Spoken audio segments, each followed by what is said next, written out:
Have a good night.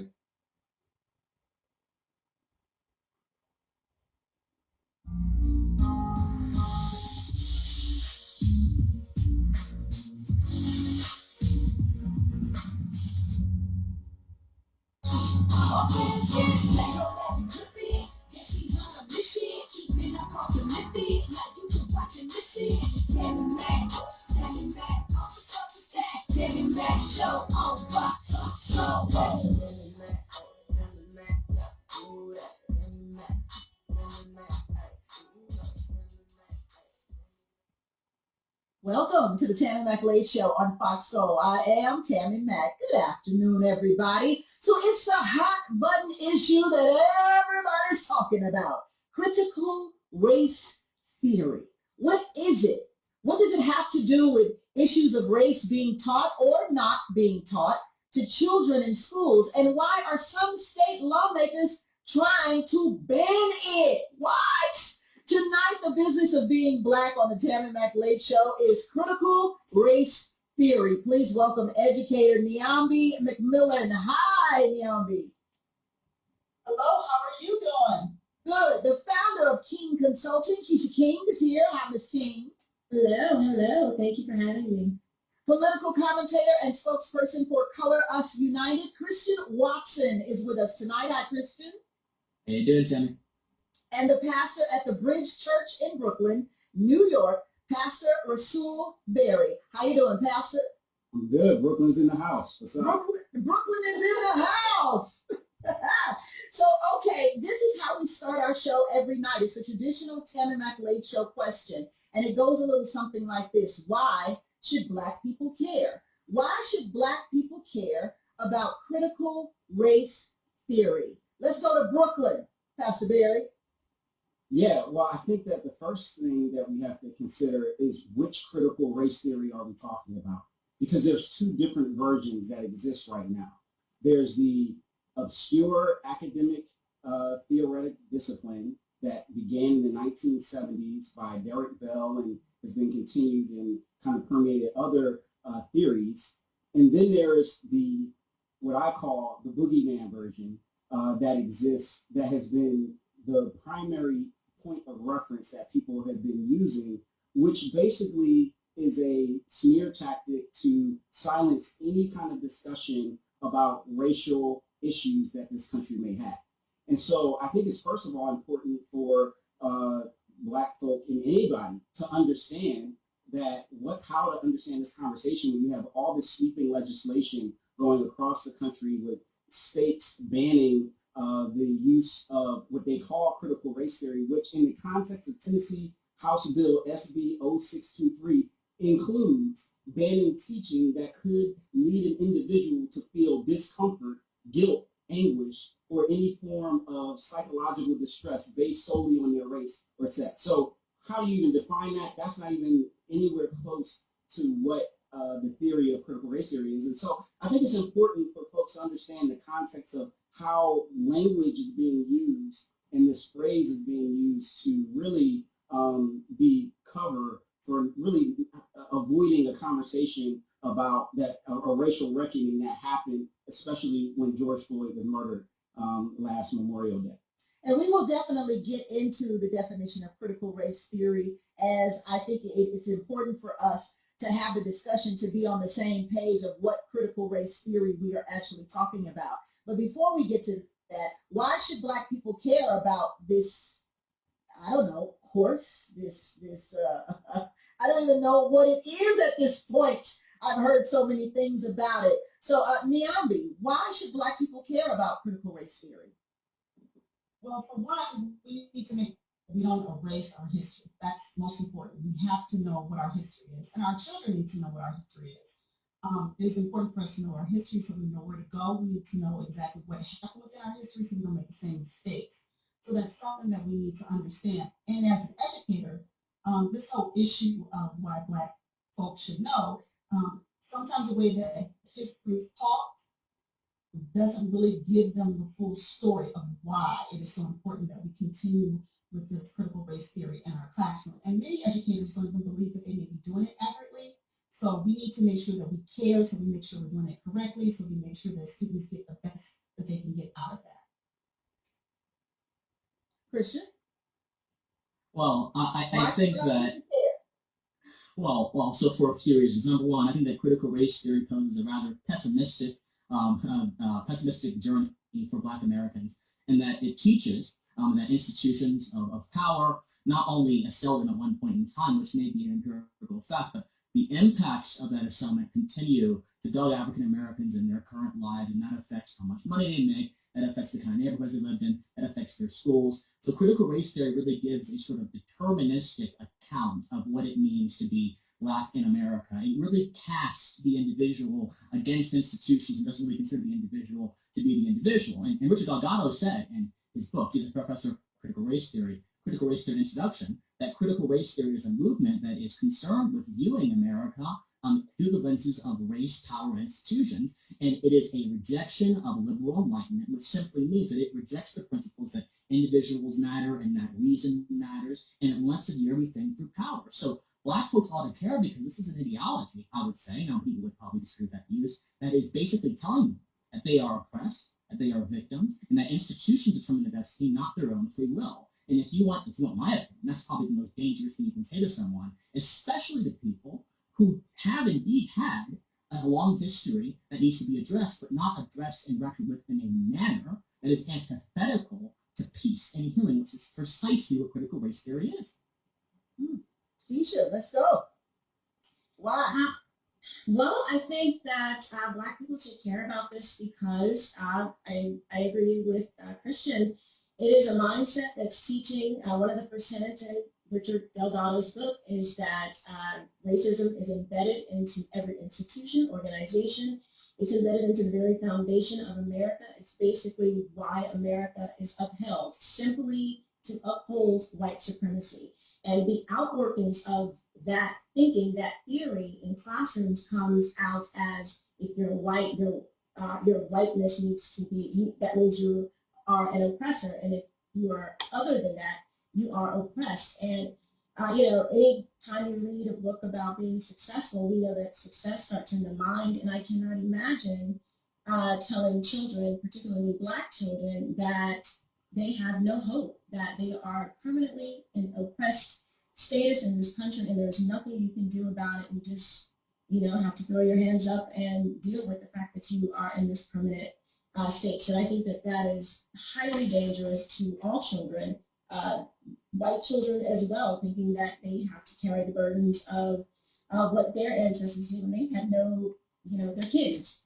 And I certainly don't want my children being taught that, if they have a white friend or someone else, that they're over them, that they are an oppressor over them, and that my child is permanently oppressed. So it's very concerning to me. I do agree that the language in some of these bans can be very vague, and it's kind of stepping into some weird territory. But for the most part, I am glad that the conversation is being had, that the government is taking measures to get this out of schools because it is toxic. So I want to jump in with that.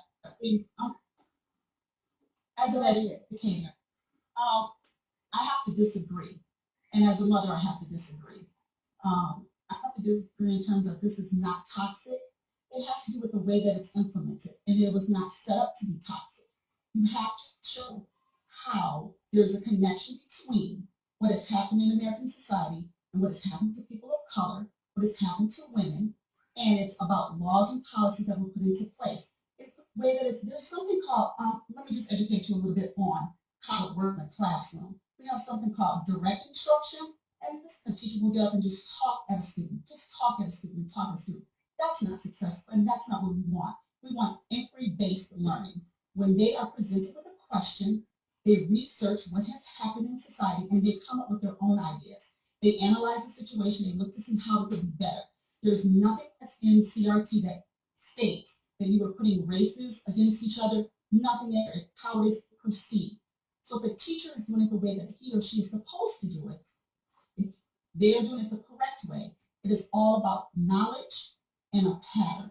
and how policies have been implemented to cause such issues. Christian, I see you So already in there.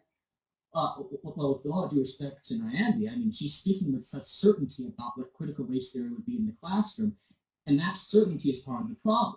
What these bills are addressing is not teaching race in the classroom. It's not teaching about slavery in the classroom. What these bills are addressing is teaching as a fact that America, as Nicole Hannah-Jones, the architect of the 1519 Project, which is most certainly uses critical race theory methodology, that slavery is foundational to the core of American society. What Richard Delgado said, that racism is not aberrational, but it's ordinary to American society. That is being taught as fact. You don't have a critical race theory paradigm with free discussion in the middle of it. You have critical race theory, and the free discussion has gone past because the critical race theorists have already determined that they have the correct answer. This is why Richard Delgado and all of his flock reject Enlightenment principles, because a part of Enlightenment principles, as we understand from the great philosophers, is critical conversation. So no, this idea that we're just teaching people about how things were suggests that this is precisely the only answer, the only explanation for how things were, and that is a manifestly false idea.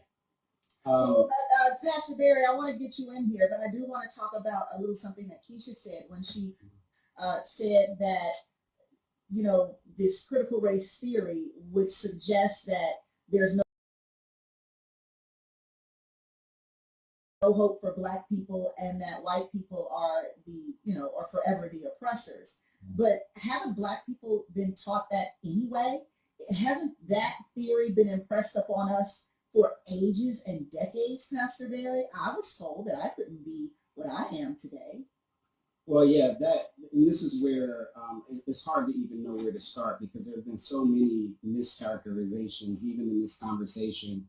Nowhere does critical race theory teach Black children that they are permanently oppressed and cannot escape that, or can't transcend that, and so they should just wallow in their own oppression. Nowhere is there this sense of deterministic, approach that says, "Hey, guys, guess what? You're just in a caste system, and so you know what? There's no hope for you. Goodbye. End of class." That is a false mischaracterization. Now, Tammy, to your point, what has been, I think, what you're surfacing is, so I wanted to speak to this issue because Delgado's name was mentioned several times, and just for our viewers, Richard Delgado and Gene Stefanchik wrote Introduction to Critical Race Theory, printed out in 2001, and in the book, he lays out 5 different tenets of what he says he believes critical race theory is. The first is that racism, to Christian's point,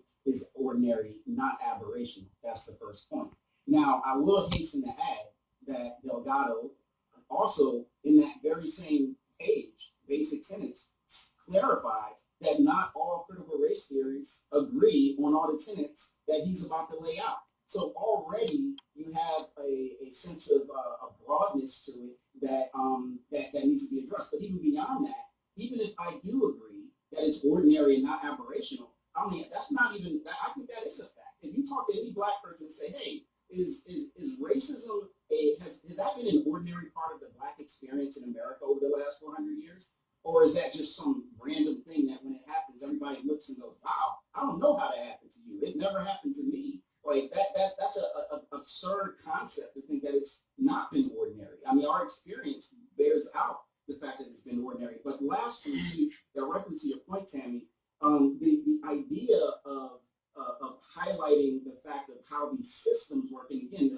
the basis of critical race theory and how this keeps getting misconstrued is that the focus is always that from the critics are being placed on teaching that people are bad, when the whole emphasis of critical race theory is actually framing the understanding of institutions and historic structural type of racism that occurs. That also includes some intrinsic bias or that has just seeped in oftentimes, but it's not to anybody. And that's not just to say a white person, Black person, but that all of us have in different ways internalized. We have colorism in the Black community, for example, the ways that we have struggled internally with some of this narrative of racial difference. And so, yeah, there has been an awareness of the fact that throughout time, there has been a story told that emphasizes white supremacy throughout our history. But yet at the same time, that's not a indictment. That's not a death sentence to a child. That's just to say, hey, you can overcome in spite of these challenges that you may be facing, in spite of the society that may not always embrace you, that there's still hope. And that has been our story from the very beginning. Well, we'll continue to talk about that hope for America when we return on the Tammy Mac Late Show on Fox Soul. Yeah, my neighbor's brother I met in prison. I love him.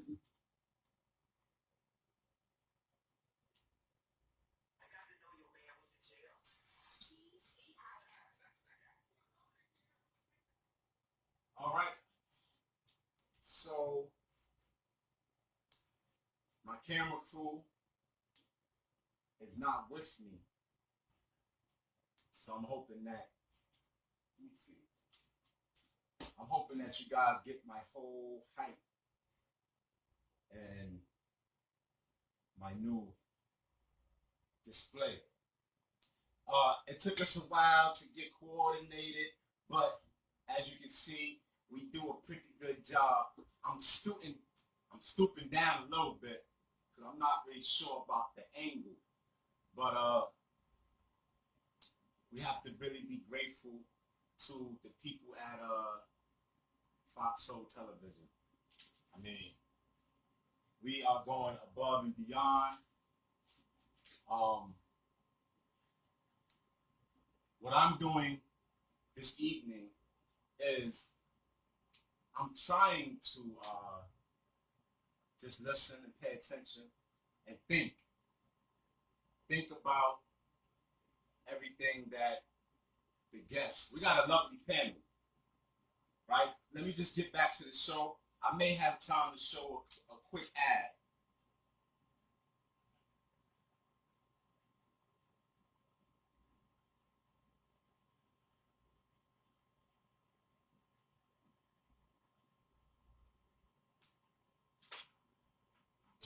News, politics, everything is so practical. They're not answered, and I am still coming for them. Check us out on Fox Soul's Black Report, Monday through Friday at 7 p.m. Eastern, 4 p.m. Pacific.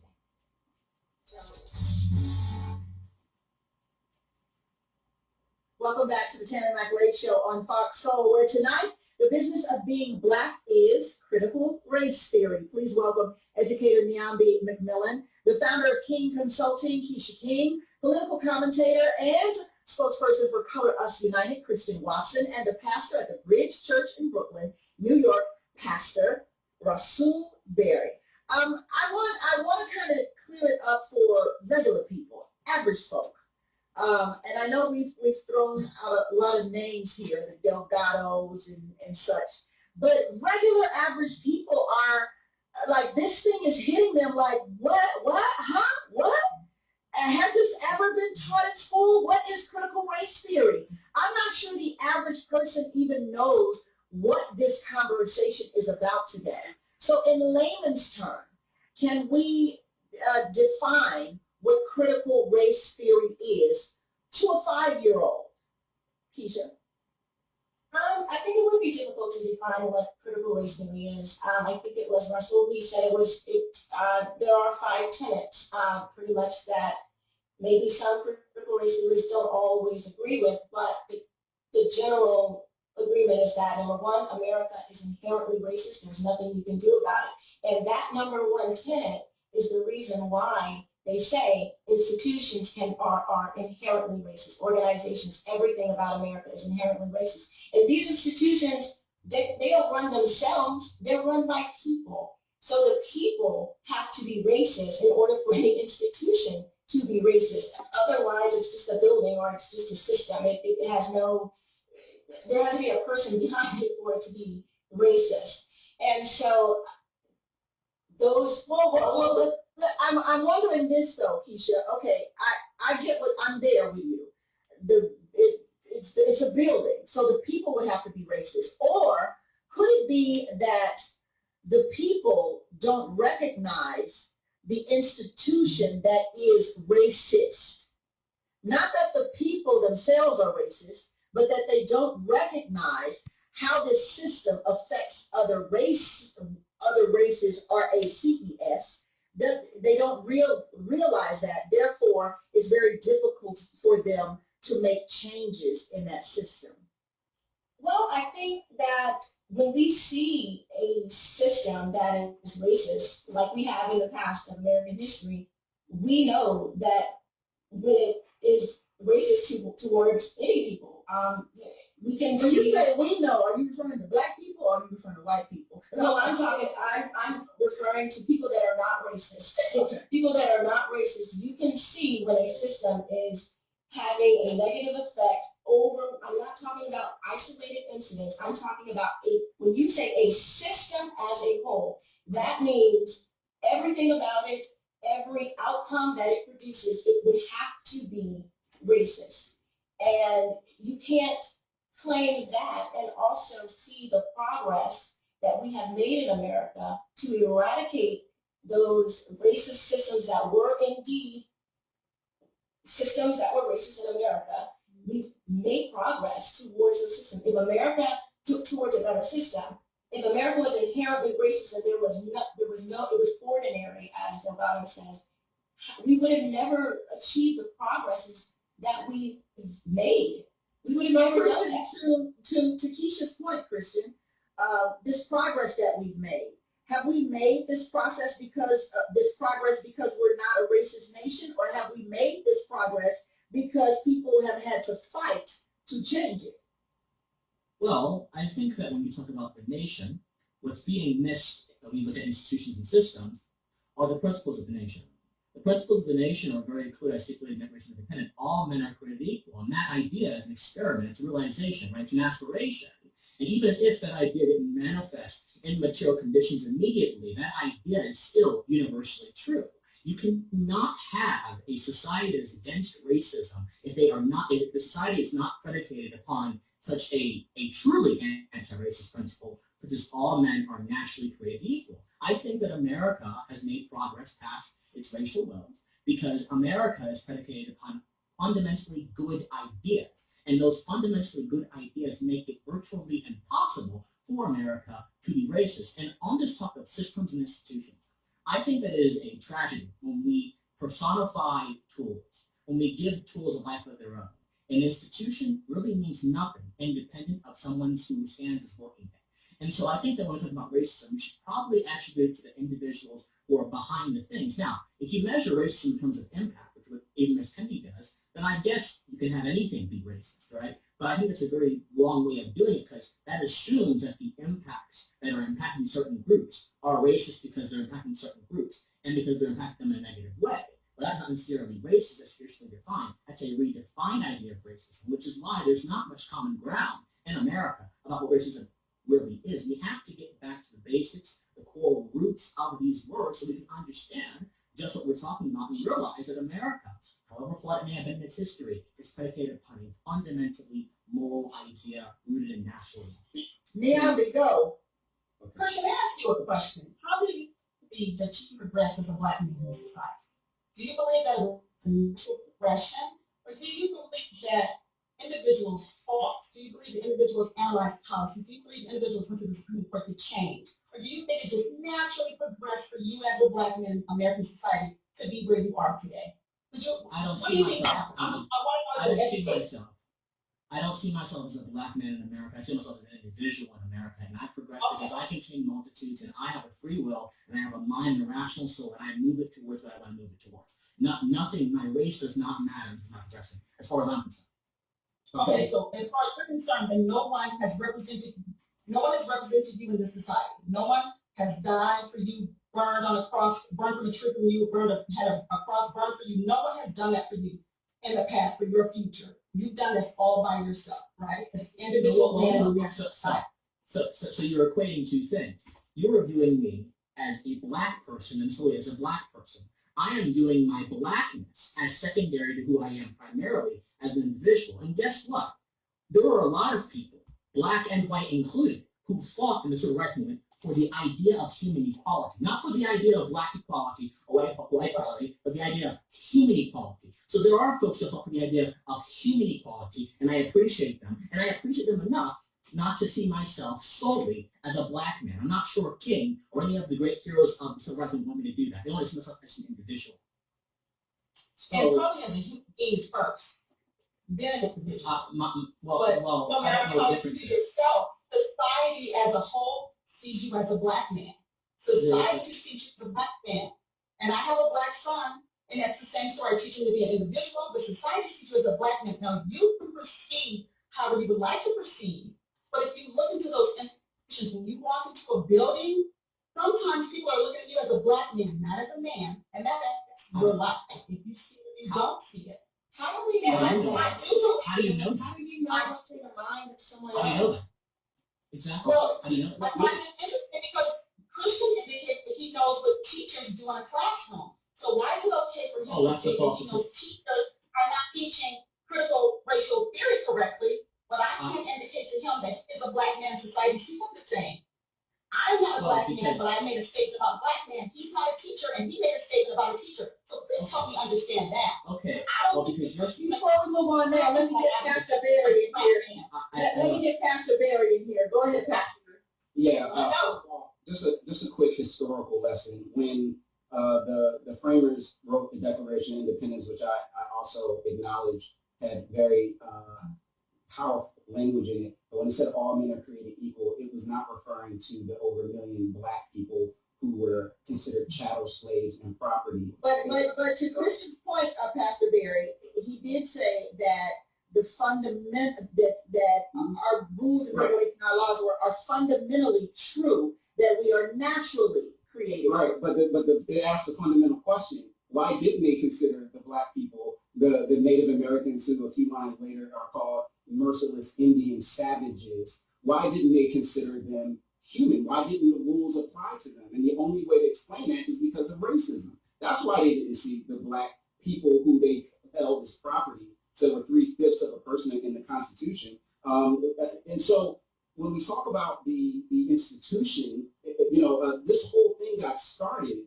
because Derek Bell was trying to understand why was it after Brown versus Board of Education passed in 1954, he's in 1970s in Boston, still seeing busing, the segregation being held up and busing being resisted. And it was a way to try to explain the phenomena of what he was seeing, that these institutions of education, which barred black people, and even after the law changed in 1954, was still barring people. If you watch the movie Best of Enemies that just came, with Taraji P. Henson, this is 1971. They're still trying to desegregate the schools. How is that possible if the law is the only thing that's changing? That's because there's an institutional priority around protecting this racial caste system. And so this theory emerged as a way to explain a phenomena that was already happening around them, that the progress that they had expected to see happen when these laws changed didn't actually happen.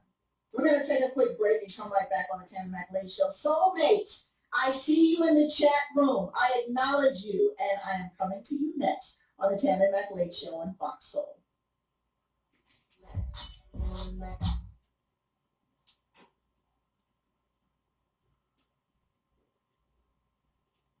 All right. I consider myself a human being. I consider myself a planetarian. I consider myself a black man. Black, white, Hispanic. I love everybody. But the planet comes first. The planet comes first. And with that being said, we play some music for y'all guys. You guys enjoying the graphics?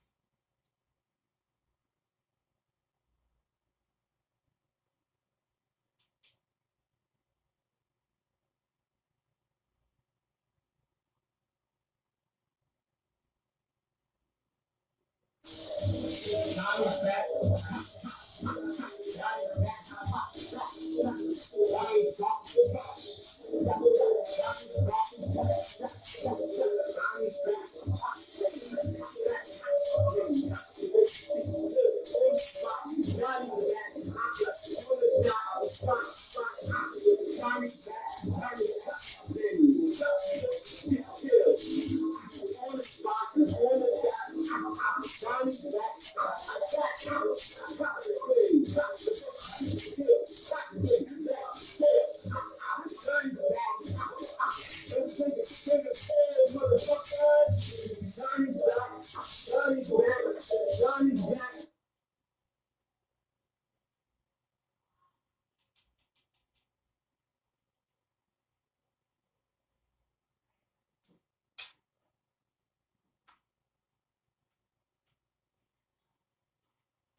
how they apply in the educational system. And I would suggest how it could apply just in everyday life. Soulmates, I'm coming to you. I'm coming to you. Here we go.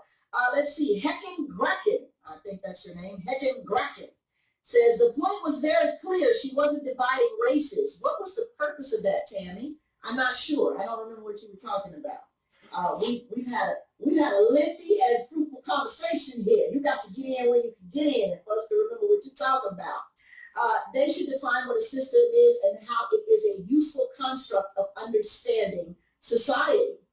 It's lovely that Christian sees himself as a human being first, but the reality is that American society is often looking through a racial lens. And then I think this is Asteroshi92 says an individual is a human being.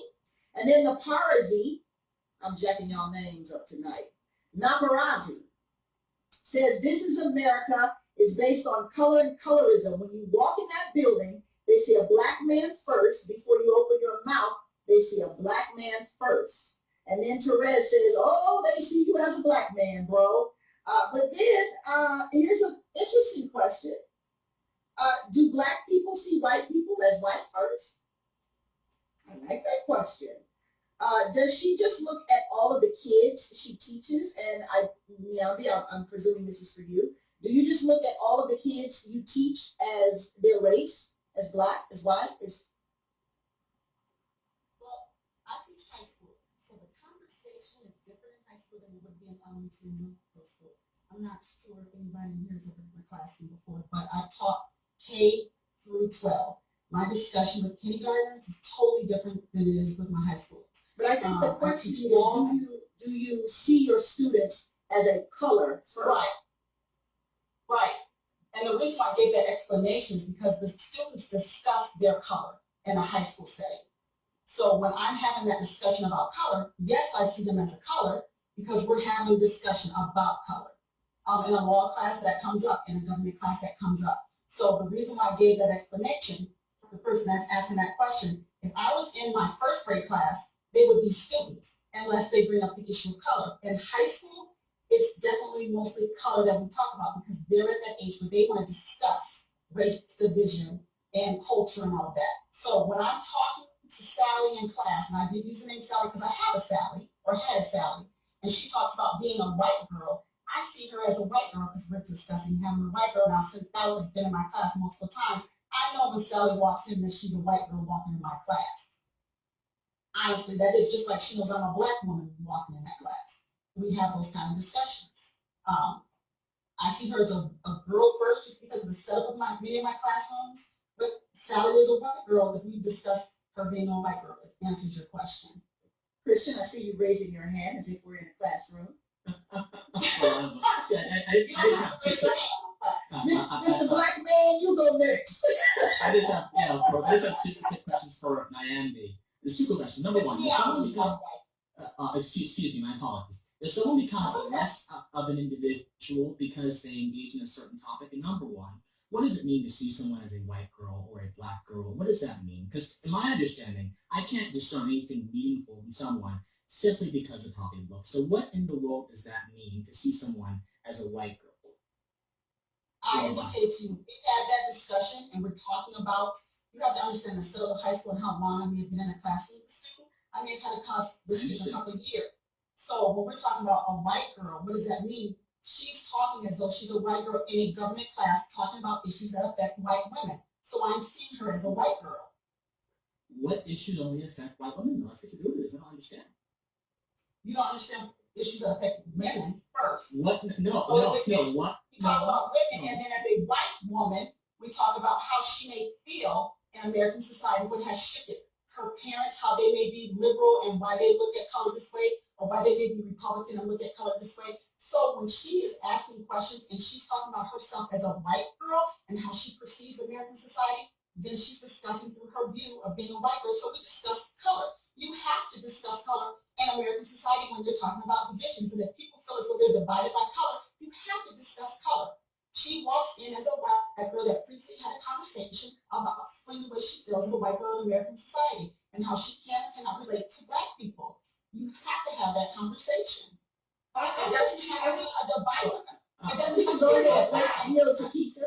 I'm just curious, if the student is bringing this to you like, oh, I'm white or I'm black and this is my problems, as an educator, why not say, okay, well, you being white or you being black, to further tear down this division? Why don't we focus on saying, okay, well, you're an individual, you're human. What else is there about you that can give us some indication of who you really are, instead of doubling down on the person being white or black? Why not try to remove, like, okay, you're white, but there are plenty of black people that have similar experiences to white folks, white people that have similar experience to black folks, and vice versa, all different. I mean, America is a melting pot. Many of us we're coming out of something that, we're not just around black people, or we're not just around white folks or Asians or whatever. So we instead of embracing the things that we have in common and finding those things out, it sounds like it's just a double down on the race. Yeah. No, because you weren't sitting in the classroom to hear the whole discussion. The question was asked, do I see her as a white woman? I indicated, yes, I do. And he did not ask her, what is your lesson plan and how do you conduct your class? That would address your issue. Because those other topics do come up. But if she presents herself, and we're talking about the history in this country, and she's asking herself, this is how I view this as a white woman. This is how I view this as a young white woman. This is how my mother as a white woman views this. And another student is saying, as a black woman or a Hispanic male, we have those discussions because we are talking about this country, and all those people exist in this country. Right. I want to yield to Pastor Barry for a second. I want to yield to Pastor Barry. Yeah, because I think this dialogue and kind of, Christian and Keisha kind of asking Yambi all these questions about her pedagogy and approach, it kind of highlights the point here about why a tool like critical race theory is helpful. One of the points that Delgado makes is that it's creating this a framework for helping people understand that in the dominant society that racializes minority groups at different times, that racialization is a framework for helping us understand the way that different people are experienced or reacted to in culture. And I think that Christian, with his very strong, fervent, kind of hyper-individualistic lens in which he wants to define himself in the way that is completely separate from those things, would like to, I guess, just believe that that's not a reality in the context. But the bottom line, you asked Tammy earlier, how would we explain critical race theory to a child? I think back of when Dr. Martin Luther King Jr. said that his little girl asked him why she wanted to go to Playland or the amusement park, and he had to explain to her, no, you can't go because they don't allow black people to go there. Now, so and that framework is understanding because we live in a racist society and which is preventing you from experiencing those different things. And so specifically systems-wise, people ask about that. Well, it'd be helpful to understand the system. Here's one for you, right? Let's talk about redlining. Let's talk about the fact that the government literally provided mortgages and backed mortgages, rather, by the federal government for homes in communities that were not in black communities. That created, literally by law, a system where it didn't take a racist Klan member real estate agent. All it took was someone abiding by the law and saying, hey, if you go buy a house in this white neighborhood, it's worth more than if you go to this black neighborhood across the tracks. And so basically, critical race theory is just saying, boo-boo, you ain't crazy. There's a society out there that treats you differently if your name is Keisha or if your name is, whatever, and you have melanin in your skin versus somebody else, that tends to happen, and you're not crazy when you experience that, when you come home and say, why did the police officer stop me and harass me and didn't the white person that was in the car next to me? It gives a framework to explaining that to help people understand. We're going to take a quick break. We'll be right back on the Tammy Mac Late Show on Fox Soul.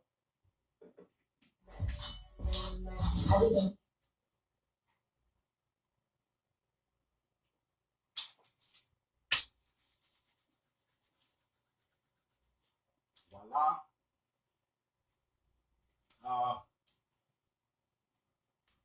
We've had a fulfilling day. We're winding down. We're promoting health, right? Accept God in your life. All right, we're promoting health. What do we got?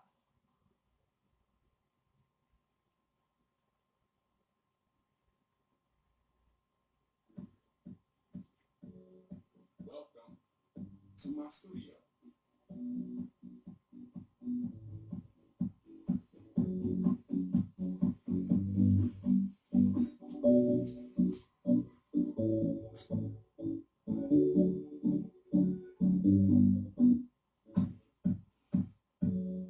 Welcome to my studio.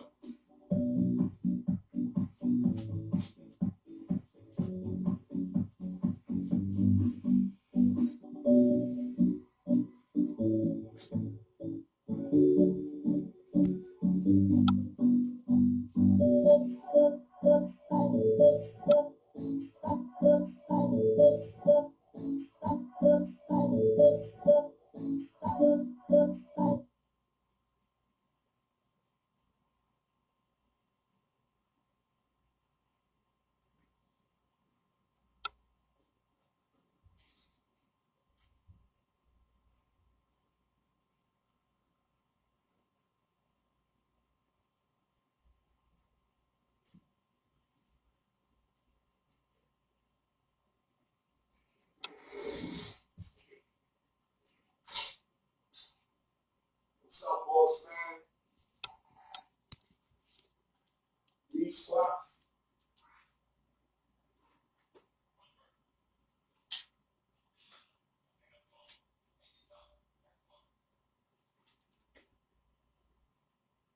Theory. I have to ask if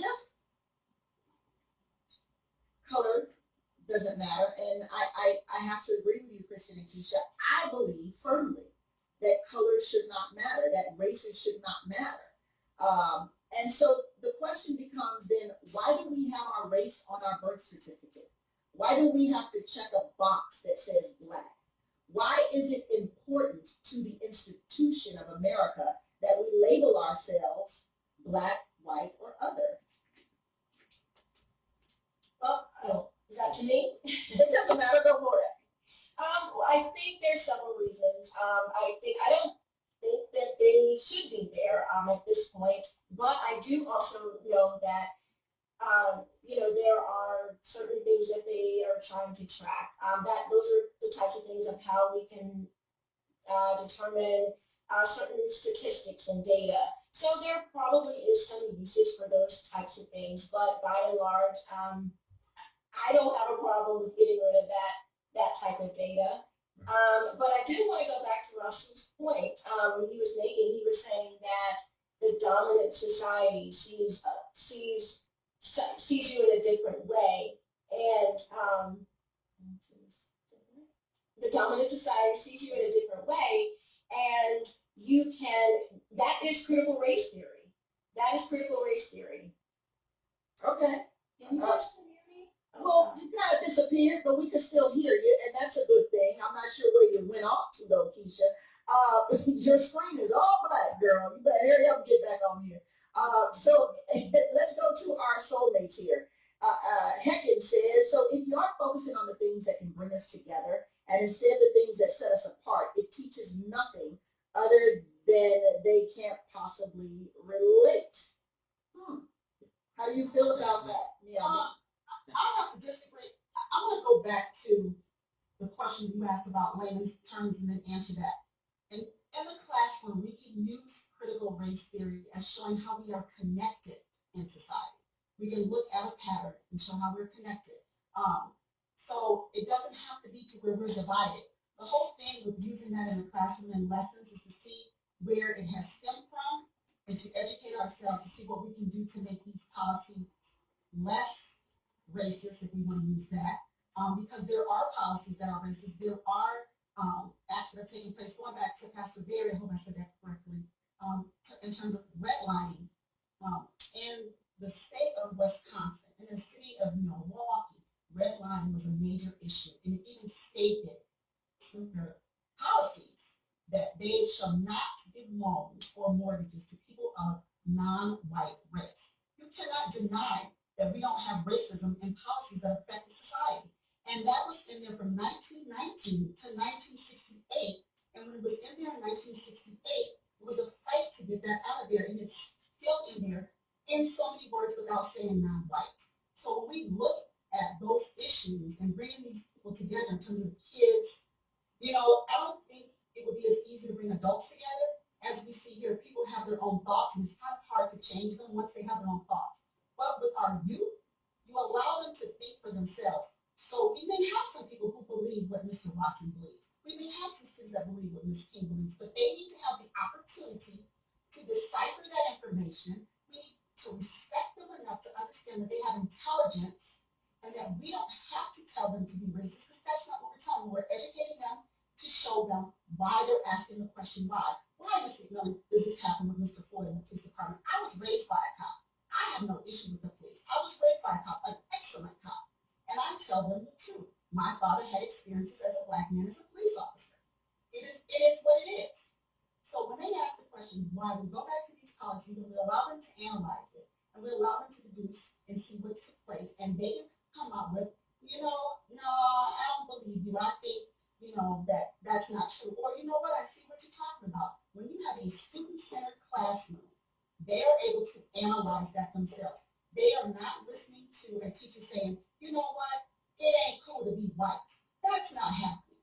When you have a student-centered classroom, okay? So Ms. King is giving this look like she knows that that's not the possibility, but as I am not in the classroom in all classes, I know in my classroom where I know you've not been, that is not taking place.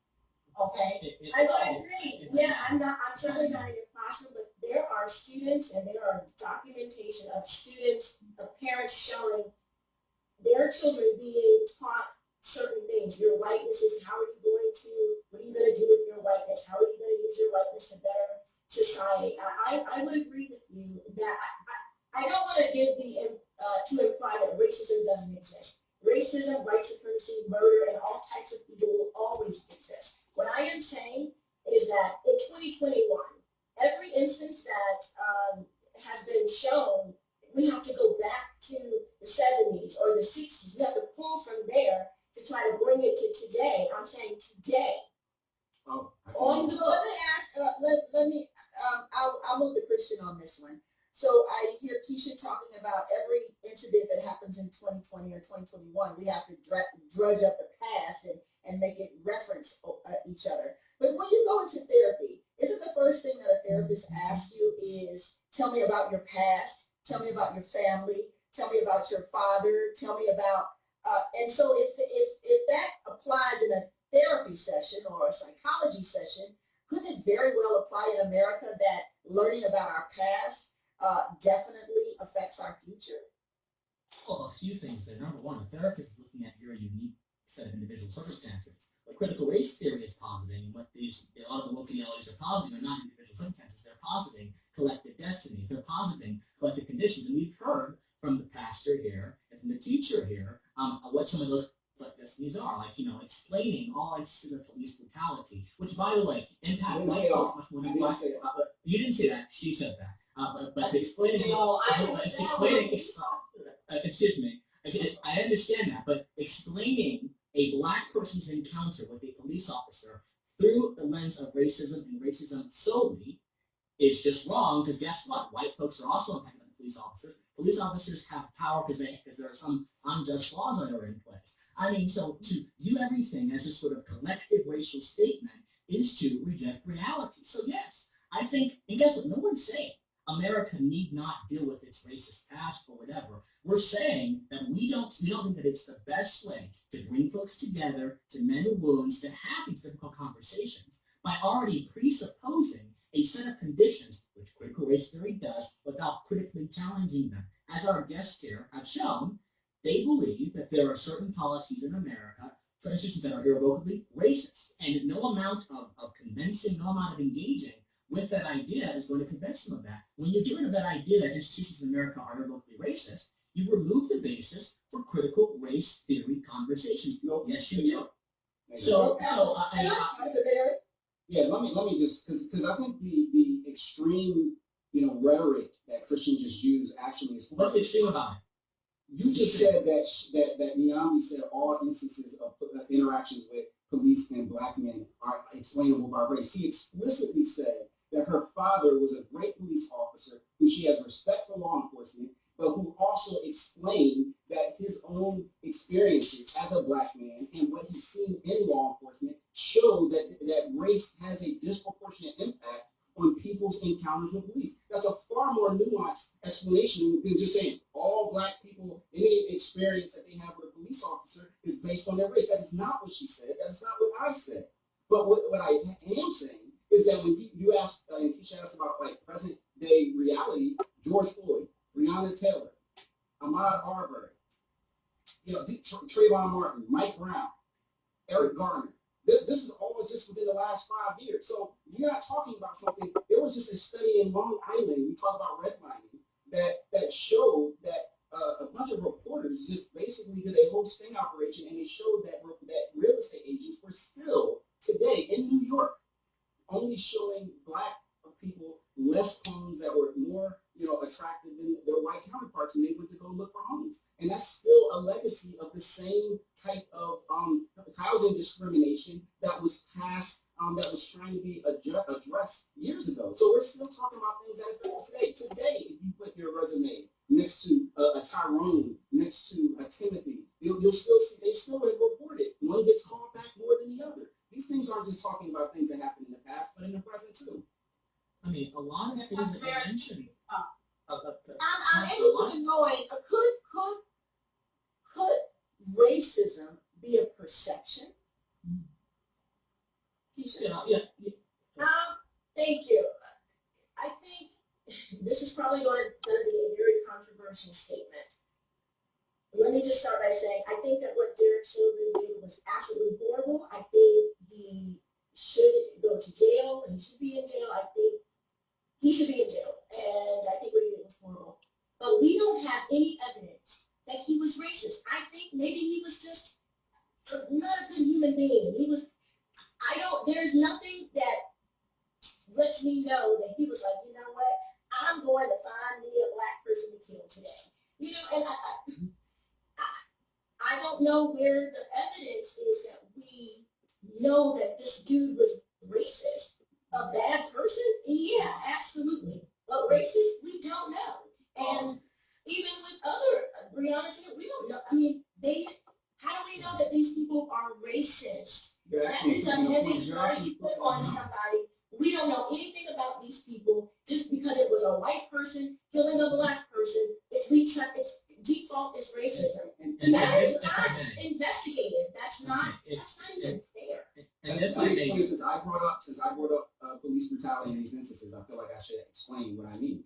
Because Keisha, you're actually proving the point about why critical race theory is a helpful framework. Because what it was arguing is that these outcomes that we experience, and unless you don't look at the statistics, I have seen the statistics. If you look at law enforcement deaths, by interactions, if you look at instances of brutality along racial lines, you see disproportionately, without question, African American men are subject to more deaths at the hands of law enforcement, instances of violence, and there are frameworks to understand. Again, you go back to the history of why police were originally created in this country was slave patrols to capture slaves. There's a framework that has been a through line that you can draw of the policing of black bodies, and I don't even have to explain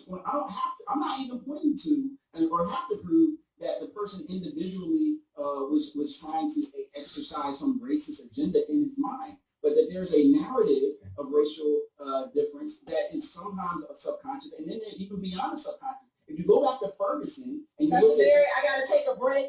You're on a hot topic right now. I appreciate it. We're going to take a break so we can come back and talk about the projects that you all have going on. I don't want to run out of time on that. We'll be right back, y'all. so much.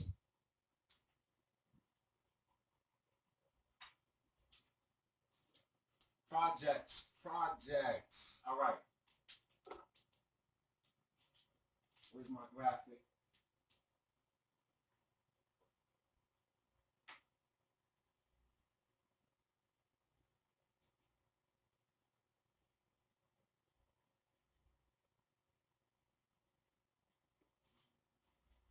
Sorry for the delay.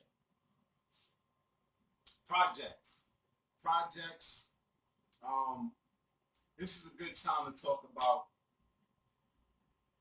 This is a good time for us to do away with the discriminating because the color of one's skin.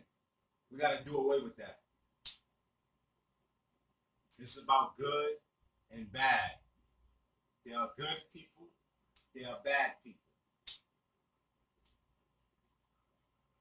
On all levels, right? On all levels, we have to deal with that balance of good and bad. Internally, you have to deal with that, right? A lot of us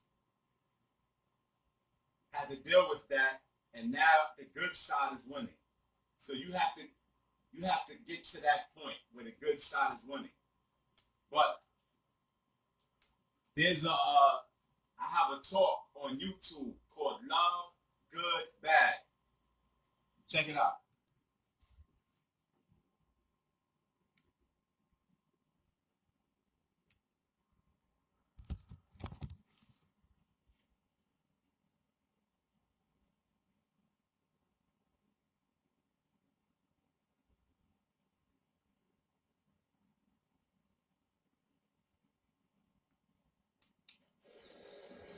You just want to understand why is it a little difficult, or why is it so difficult, right?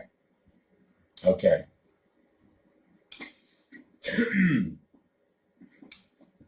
The pandemic happened, and there's a lot going on. Politics, sports, schools, diseases, infections, germs, a lot going on, right? But let's try to keep it simple, right? Good, bad, all right? We don't try to keep it simple. Good, bad. There are good things in this world. There are bad things in this world.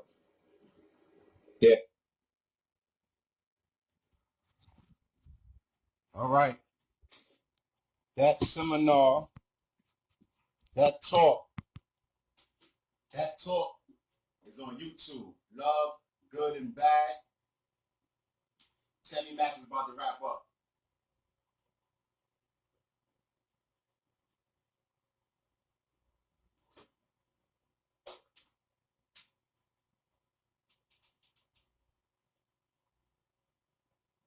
Wednesday, Saturday, and Sunday around 2 p.m. Eastern Standard Time.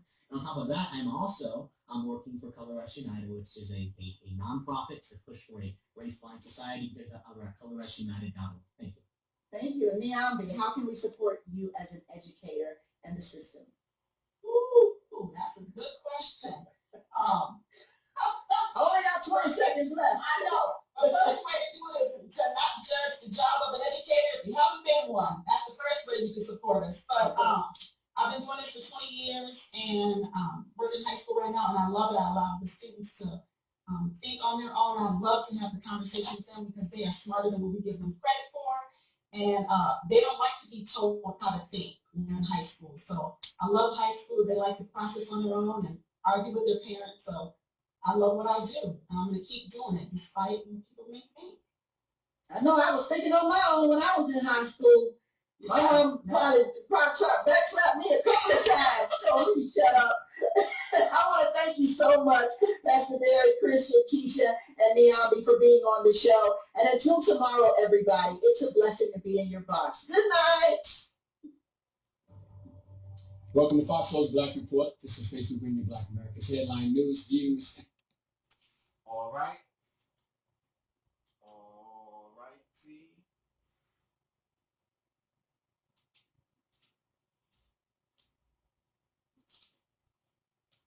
That was a beautiful show. We had a long day. We started at 6:06, I believe. So, 6 hours. From 6 to midnight, as promised. Let's check the time.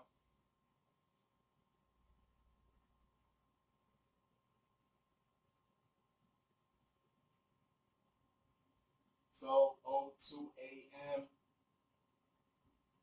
on July 15th. All right. All right. So, I am a fitness professional. I am a lifestyle coach. I am a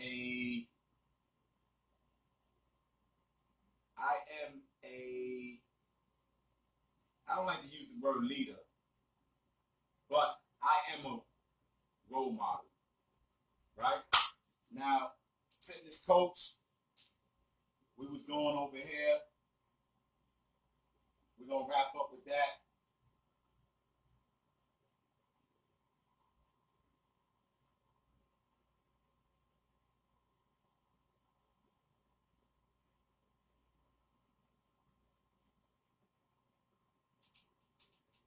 Sit into your head, for sure. Sit.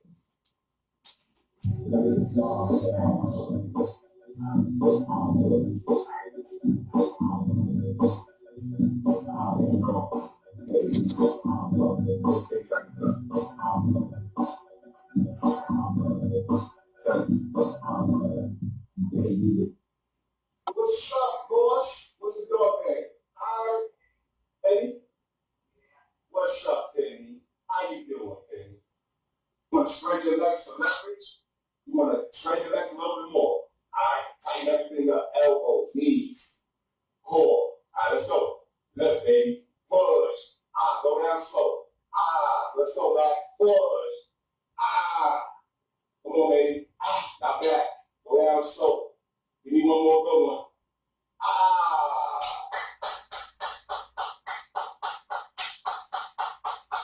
When you do your burpee, try to make it one move. Right? Don't make it two. As you go down, lower your chest. One move. And breathe. There you go. Take your time now. Give me a thumbs up. Give me a thumbs up. Hold on, let's do that again. Do that one more time. Do that one more time. One more time. Wave and then thumbs up. Wave and then thumbs up. All right. So, I got to thank everybody. I got to thank everybody for connecting, the collaboration. We still got a lot of work to do. But let's thank everybody personally.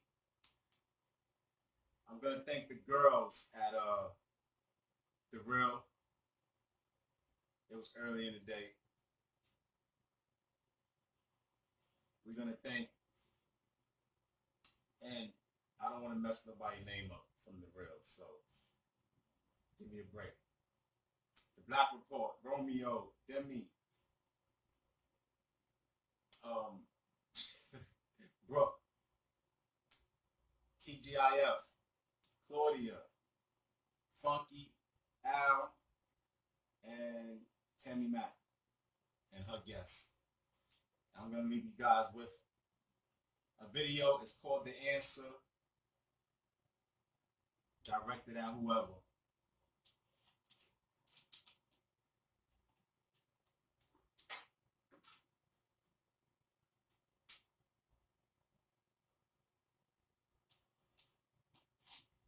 not mentioning the filibuster is kind of like that, right? Telling you, oh, you have a disease, but hope you can figure that out and not giving a cure. So I think that the black voters that Romeo, Betsy, what you were saying is that black voters, our expectation was that Joe Biden was going to, what did I say here, kind of push back at GOP efforts to support. All right, here we go.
See me on the strip Dutch list, shorty holler my name. Not now, ma, I'm getting this change. I gotta flow higher than shot a straight back. I'm a down with love for the dough. Hoes, smoke, roses, simple and plain. Think it's a game, you must like feeling the pain. I'm about a 4 pound that'll splatter your brain. Leave you on the ground, cramped up, face the range. Not a chance when I prance up, lights out, nigga. That's right, that's that street life, nigga. Love is what I feel for the streets, and it's deep when I speak that. Kill for my peeps. Hate is what they do when they see me blow with them black rolls, hopping out the Range Rover. War, what they get when they front, but they really don't want bodies piled in the trunk.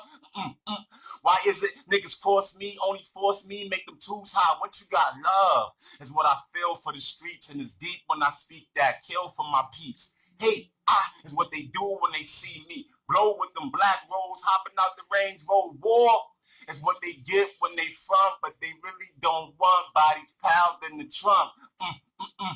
Why is it niggas force me, only force me, make them tools hot? What you got?